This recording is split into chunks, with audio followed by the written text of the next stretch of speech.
একঘেয়ে পরীক্ষা আর পড়াশোনার চাপ কাটাতে বন্ধুদের সাথে একটু ফুর্তি করার চেয়ে মজার কিছু হয় না। আজ সন্ধ্যায় আমরা কয়েকজন মিলে করলাম এক দারুণ মুড়ি কাটি।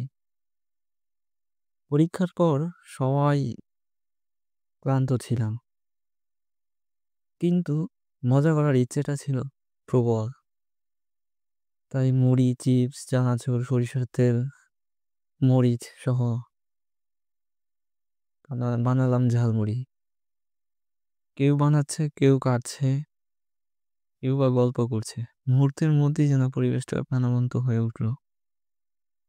গল্প, হাসি আর স্মৃতিচারণায় কেটে গেল সন্ধ্যাটা। পড়াশোনার সব ক্লান্তি যেন এক নিমিষেই ভুলে গেলাম। আড্ডাটা ছিল হয়তো ছোট, কিন্তু এর মূল্য অসীম। ছোট ছোট এই মুড়িভাটিগুলোই স্মৃতি হিসেবে থেকে যাবে আমাদের।